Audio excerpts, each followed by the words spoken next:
Trey, low dribble in the lane, gives to Favors, attacks. Oh, he'll take all the eggs and all the bacon on that one. Woo! Derrick getting filthy. This is Derrick Favors. We are ready to tip off. Are you? Let's do this. Thank you, Derrick. We'll look at Derrick Favors' development because it's pretty awesome. Well, NBA 5, an interesting night last night in the NBA. The value of the pass to the basket, not just the value of the pass. All of those things coming up on today's edition of Tip Off. Pow. Good morning, everybody. Hope you're well. Welcome. This is Devin's Cup he made me. Appreciate it. Hope everybody's doing well. I'm David Locke, radio voice of the Utah Jazz, Jazz NBA Insider. We do this podcast for you each and every morning. We open up with 5 minutes on the NBA, and then we dig deep on the Utah Jazz, which usually leads to big picture NBA stuff, as it will today, as we will talk shot locations and some things of that nature. But we will, little of this is being thrown together at the last minutes. Today's show could be, we'll see. You guys are going on a research project or two with me is really what you're going to find out on the show. If you get a chance, you can like us on Facebook. I'm David Locke. That's kind of my personal stuff I throw out there. I also throw out, I have Locked On Sports on Facebook. Twitter is Locked On Sports as well. We have a really good Google Plus community, which actually covers the Utes, the Jazz, and everything else. Utah State, really good group of moderators out there. That's on Google Plus, Locked On Sports, Google Plus community. So that's all out there for you. Hope you enjoy all that. We try to build a little fun thing. I have one complaint about this show, and I want people's suggestions. I wish the show would live longer. Not arrogantly, but what I mean is I do this show. I think there's a lot of discussion points that come up in the show. I'm often just kind of hypothesizing or coming up with ideas. And then I wish there was a way that somehow after the show, you guys could all communicate amongst each other about the show. Do I need to make sure I post the show every time to Google Plus? Is that the place to? Is it on Locked On Sports Facebook? Is it both so that whoever wants? Or is that just not something you guys are interested in? Is it not? Because my vision, what I would love is that we do the show and then at 3 o'clock, all of you, whenever you might listen to it, I mean, I understand everyone's not watching it live, you put in some thoughts and you share and then other people react, and it builds a conversation upon itself. So anybody who has any ideas on that, I'm going to do a better job of making sure I post this show every day on Google Plus and on my Facebook Locked On Sports page and see if that does it a little bit. But I'd love to have you guys be able to have some discussion amongst it. For all you know, you're going to tell me it's a Reddit thing, and I don't even understand Reddit. All right. So if anyone wants to explain to me how I can valuably use Reddit, that'd be good too, because I need more in my life. All right, let's get it going. It's time for the NBA 5. This is Alex Burks, and you're Locked On Jazz. Alex been walking around the facility, by the way. He's got his arm in a brace on the road to recovery of things. Clippers get a much-needed win last night in Portland. Both benches in that game were just awful. Something to me is just not right about the Clippers. They got 22 from Crawford off the bench, 22 shots, nothing else. They played an 8-man rotation. Haas and Glenn Davis both went with got zeros for them. And I wonder, do they have to get 22 from Crawford to win a game? Is the Clipper? I mean, if you look at the Clippers last night, they beat Portland. It's a good win. Let's not kid ourselves. A win in Portland is a good win, and the Clippers needed a good win. They're 26-13, so I'm not about to be dogging them in any way. But I look at the game a little bit, and DeAndre Jordan goes for 17 and 18, and Jamal Crawford goes for 25 points on 22 shots last night. Is that what they have to do to win? Because if that's what they have to do to win, that's going to be a tough road. Now, fairness on the other end is Chris Paul just went 6 of 8. Their guard line was 9 of 30 last night. Redick and Chris Paul, and then Crawford. So they're playing a 3-man guard rotation in Crawford, Paul, and Redick. They're not even playing Jordan Farmar or Reggie Bullock. They signed Dante Jones to a 10-day contract. It's interesting. And maybe Farmar's hurt, and it doesn't say it on the sheet I have. I'm not that closely attached, but to what's going on with the Clips, I will be shortly because I think we play them at the end of the month. Yeah, we have great home games coming up. Homestand coming up of Brooklyn, Boston, Clippers, and Golden State. Good stuff, and Lakers on Friday. Also, Portland, now they're a little injured because they're missing some guys, but they played an 8-man bench also, and C.J. McCollum, who I thought was the key to Portland's season, turns out to not be the key. They're 30-8, is not playing well.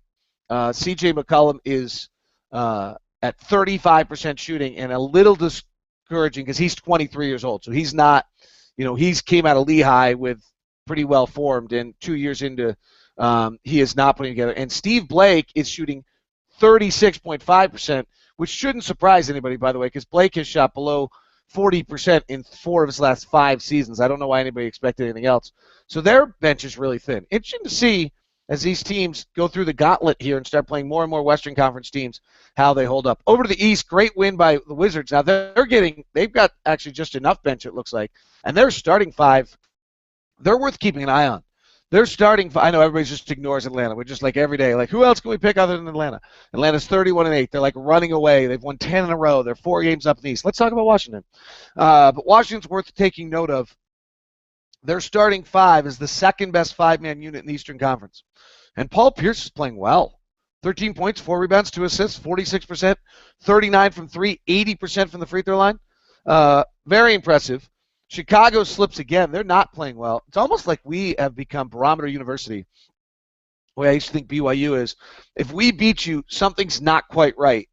We're good enough that we can beat you if you're not right. If you're right, like the Warriors were, you hammer us pretty good. I actually think that we're playing hard enough and playing well enough and executing our game well enough that we've almost become a litmus test for teams a little bit right now. I think at least that's my kind of feeling on it. Chicago, Noah only played 13 minutes, and interesting, Noah and Gasol, I think Nate Duncan pointed this out, have not played particularly well together. A few other notes. Noah Vonleh, remember him? We were very interested in him in the draft. Actually, I don't think we were, but we sure made it seem like it. He has basically not played. He's played 7 games in 53 minutes. He started with an injury, but, I mean, Charlotte is 15-25, and Jason Maxiell's getting his minutes. He's not even playing. I have a thought on why rookies are struggling coming into the league. Everybody wants to go AAU. This is a longer conversation, but I'll throw it out there. Maybe some bright guy like Nate Duncan can dig into this for me a little bit. Yes, that's a shout-out, Nate. But last year's class is still struggling. This year's class, which is supposed to be so great, Kevin Pelton wrote a piece about that. It's historically one of the worst of all time. Here's my thought on this. As much as we like to talk about how there's so many teams and there's bad teams in the NBA, there have always been bad teams in the NBA. We just don't remember them. When we talk about 79-80, we talk about the Celtics and the Lakers. We don't talk about whoever the terrible teams were, but they exist if you go back and look at the standings. I think there's just more talent in this game than there's ever been. And if you go back to when Magic and Larry entered the league, when Michael entered the league, everyone wants to go, well, they had 3 years of college and this and that. There also were almost no international players. The game has grown because of them. The best, in that era, the best athletes were still playing baseball. The best athletes now, if they have height, are probably playing basketball. I think the players and the talent level in the game actually may be much higher than it's ever been before. I don't know how you equate this, but if you just think about the mass amount of international players that are on 2 or 3 guys on every team, and it can be simple guys like Matt Dellavedova. Maybe that's not a good example because he's Australian to play at St. Mary's, but or Ersan Ilyasova in Milwaukee, or just pick any team and find some Papa Nicolau and Monte Eunice in Houston. If those guys aren't on the roster, then the talent level is way lower, and then the rookies can step in and play. But I think you get these international players, Miricic coming in. He's a man. He's got the experience, and he comes in the league. He's okay. If you look at the guys that are actually having decent seasons, they're men who've played internationally. Our guys are young. They're coming in to play men, and the depth of this league, I think, is much deeper than it's ever been. The confluence of the international presence, but the globalization and popularity of the game, better players, better athletes in the game. Sure, maybe their fundamentals need more, some things of that nature. I'm not disagreeing with that, but I think overall talent in this league is better than it's ever been, and that's why rookies are struggling. All right, this is going to become a little feature on the show in our NBA 5. The other day I was talking about Orlando and why they just can't win. How stunned I was. And then they were starting a kid named Devin Marble, who's out of Iowa. And I made the comment that, wow, they're starting Devin Marble. I don't even know who Devin Marble is, and I'll never have to find out who Devin Marble is because we don't play Orlando again this year. And for whatever reason, I have a good friend of mine or two or really one, who called me yesterday and was like, "Hey, it's Devin Marble," and like he just thought it was really funny. So shout out to Matt. Last night, Devin Marble went 0 for 8, and we're gonna have our Devin Marble updates because I don't think I'll ever call a game that Devin Marble plays, is my guess. He's shooting 8 of 27 for 29.6%. He's 1 of 11 from 3, and he's 3 of 8 from the free throw line for the season. So that's your Devin Marble update. Is last night in Orlando's win, Devin Marble went 0 for 8. And that, my friends, is your NBA 5. Hi, Jazz Nation. This is Alec Burks. Thanks for being the best fans in the NBA. This is just like my Alec Burks tribute show. I miss Alec and all he does and don't want us to forget him. Yesterday we had a pretty interesting conversation about assisted baskets, and I thought it was interesting that the Jazz were not particularly high on the assisted basket element of things, despite the fact the way they want to play. I thought we kind of stumbled onto something. Then we saw Atlanta and Golden State are the highest on assisted baskets, and I don't know if you remember this conversation or if you listened to yesterday's show, but we had this conversation, and so I dug around a little bit more on research on this and was curious on some things. And what I found an old nylon, is that what it's called? Calculus nylon piece that in 13-14 season, assisted shot attempts resulted in an effective field goal percentage. If you don't know what effective field goal percentage is weighs 3-point shooting. So if you go 2 for 4 from 3, your effective field goal percentage is, I'm doing this off the top of my head, but I think we come out to 75%. And if you go 2 for 4 from 2, it comes out to 50%, right? Like, you got it. If times it by 2, it becomes points per shot. Nonetheless, the effective field goal percentage on assisted shots is 15% higher than non-assisted shots. Pretty interesting. And universally, it fluctuates from one team to another, but it's in that ballpark. Well, who are the best teams this year in assisted shots? Atlanta, 68% of their shots are assisted. Okay, well, maybe that's the first reason we need to take Atlanta seriously. The Warriors are second. Washington's third. Clippers are fourth. San Antonio's fifth. Chicago is weird. They're sixth. Milwaukee is seventh. Then we get into Minnesota, Cleveland, Philadelphia. So it falls apart pretty fast. But the early guys who are, up above, and the bottom end of the barrel is Phoenix, playing a huge amount of one-on-one, Oklahoma City, Sacramento, Toronto, Orlando, and that's because Dwayne Casey goes old school and just says, my guy's better than your guy. Orlando, Charlotte, New Orleans, Lakers, and then the Jazz. So curious to me that we're on the wrong end of that spectrum. I think that tells you how much growth we still have offensively, because certainly Quinn's offense is not built for us to be low on that category. That's an area of growth. I think we should keep an eye on that a little bit. All right, I wanted to play around and look at Derrick Favors for a minute or two on the show today. He's really just become so good. We're going to look at and I didn't get to do all the research beforehand, so here's the hypothesis, and then you guys are going to go on the road with me. This is a good one. We're on the road of research with me. You're not traveling with me. I'm not bunking you guys all up in my hotel in San Antonio. Though I would consider it. We're in San Antonio on our next trip for 3 days, and it's going to be incredibly boring. I might have to rent a car and go to Austin, but nonetheless, if you'd like to come to San Antonio, I'll just bunk you up. Just come, stay on the floor. We're all good. I'm kidding. So anyway, on Faves, a few things on Faves that he's doing right now that are just remarkable. Inside the restricted area, he's shooting 73%. Okay, we'll get into in a minute how good that is. But what's interesting about that is it's up from 66% last year.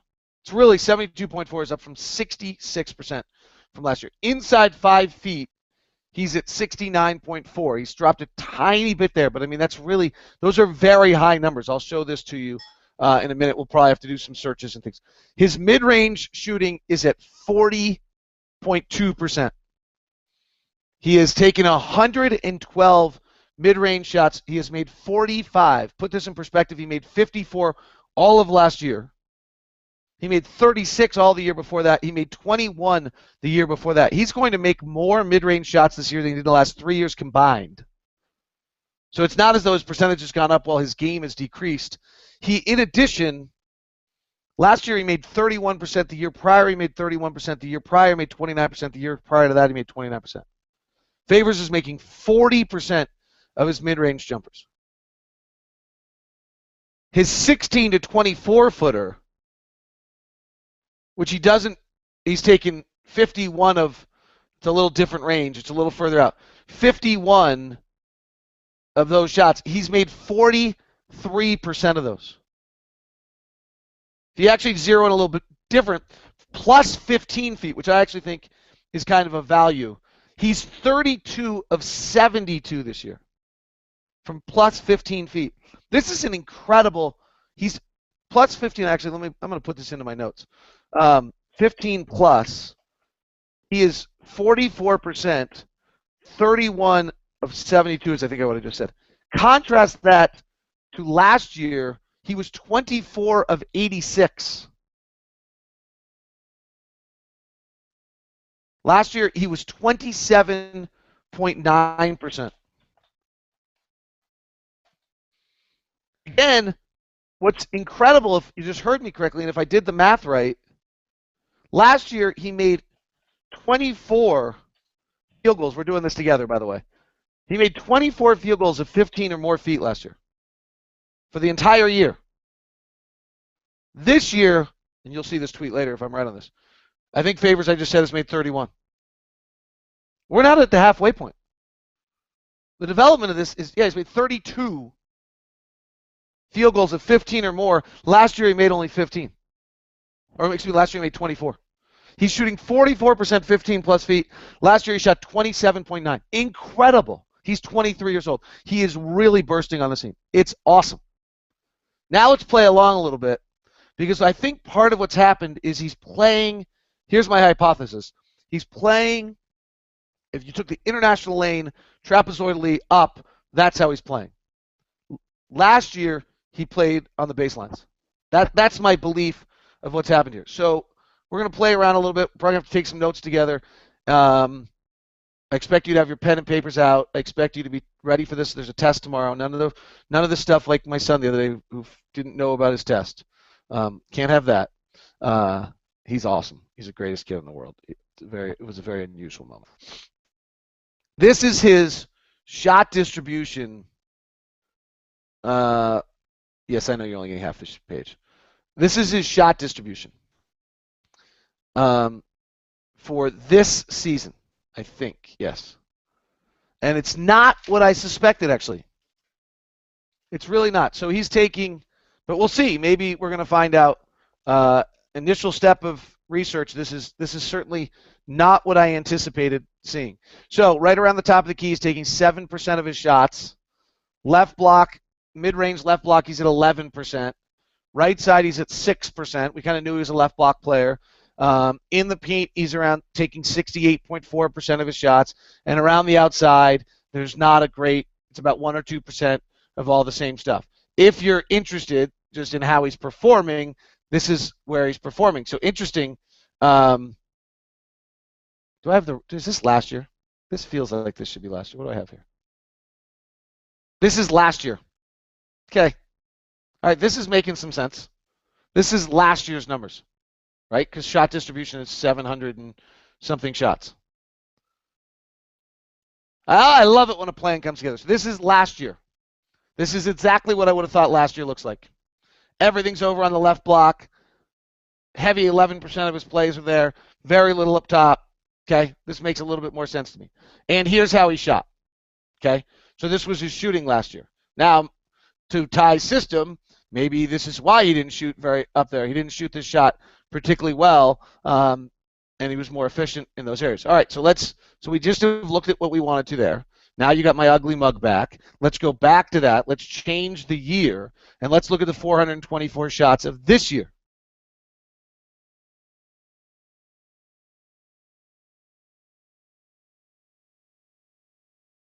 And we look a little different, don't we? Well, let's go to distribution first, because I think that's the story. Here's the shot distribution.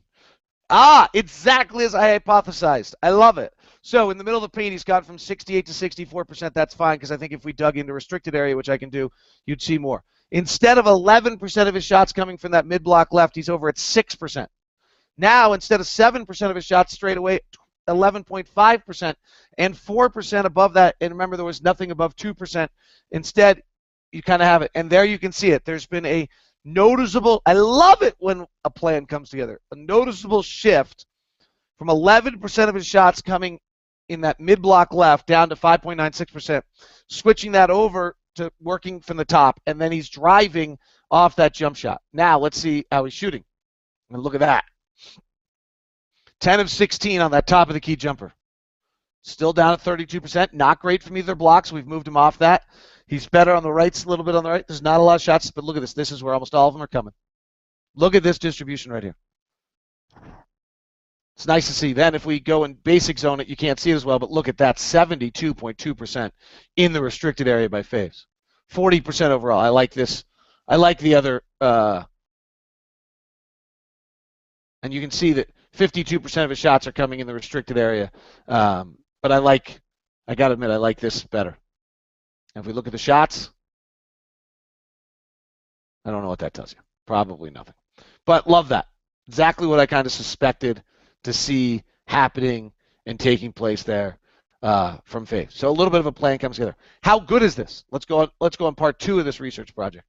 And this could be a little cumbersome. But let's go to this. I think you should have up there shooting by area. You do. And I'm going to have to select some splits here in a second. But let's take a little look at the best field goal percentages in the restricted area. Unfortunately, at this time, I do not have, actually, a better way to do this is this. Let me do this for us for a second. Let me see if I can. This is where pre-preparation is helpful. This is the clunky site of yesterday. What I want to do here is show you that his restricted area shooting of 72%, I believe, is only going to be surpassed by Brandon Wright and Tyson Chandler, which is pretty incredible.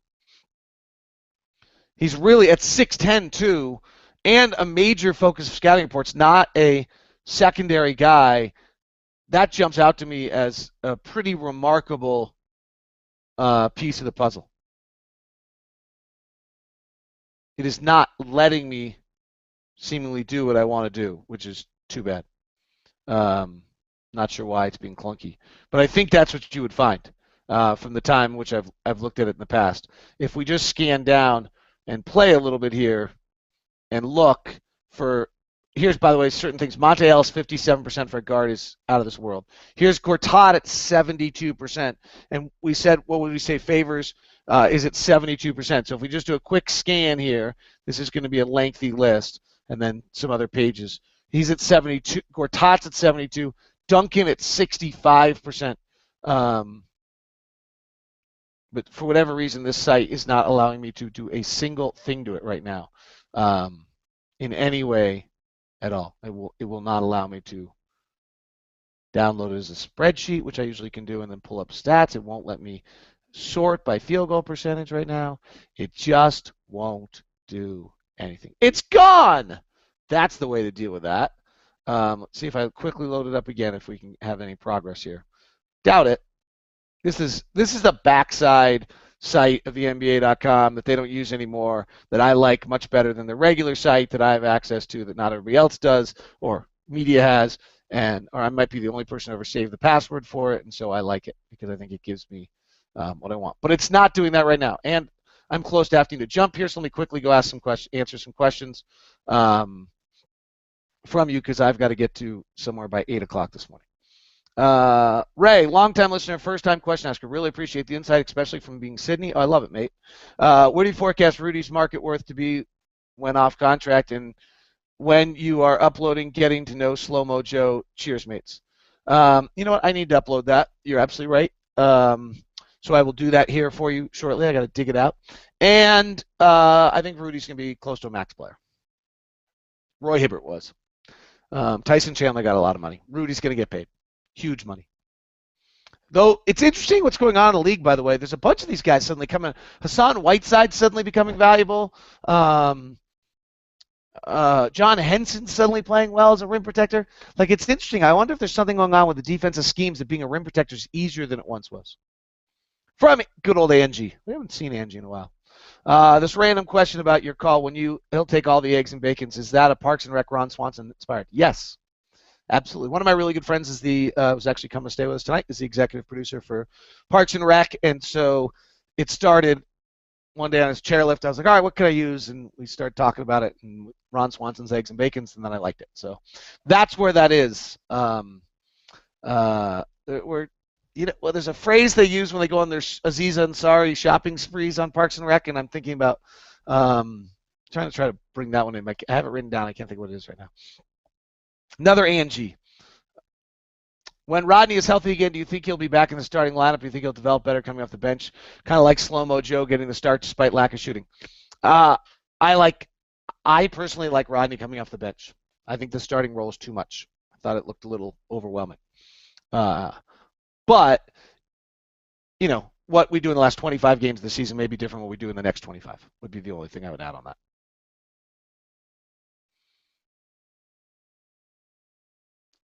A lot of people are giving Ennis grief for falling in love with the three-pointer. It seems unfair since he's been asked to take more threes. What are your thoughts on that? Also, was your bet with Thurl 50 or 100 threes for him this year? It was 50, and then I got cocky and said 100, but it's going to be 50 for all we ever know. And he has not fallen in love with a three. I've very rarely seen him take that three when he shouldn't. I've seen him take some late shot clock long ones. But that's part of the offense is that he's got to get out there and spread the floor, and people have got to believe he's going to take that three. If they don't believe he's going to take that three, it screws up the offense. So I do not look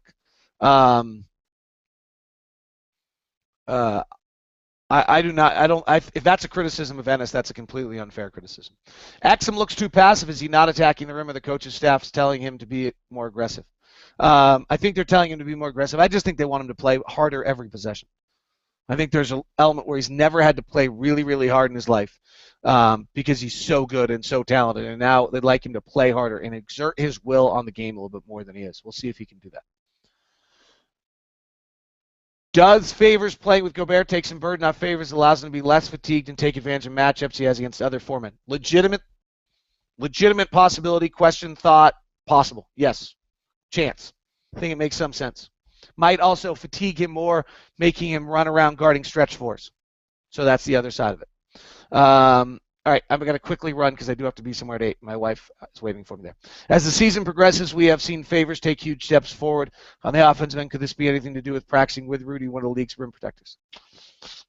No, I think this has to do with Mark McCowan's strength and conditioning program, incredibly hard work and development as a player, and confidence that this is his team. And most importantly, what we've got to remember, going through something a second time. So last year was his first year as a full-time starter. He went through it. He knows what it was. Now he's doing it again. He's been great. All right, that wraps us up. Have a great one today. Thanks so much for tuning in.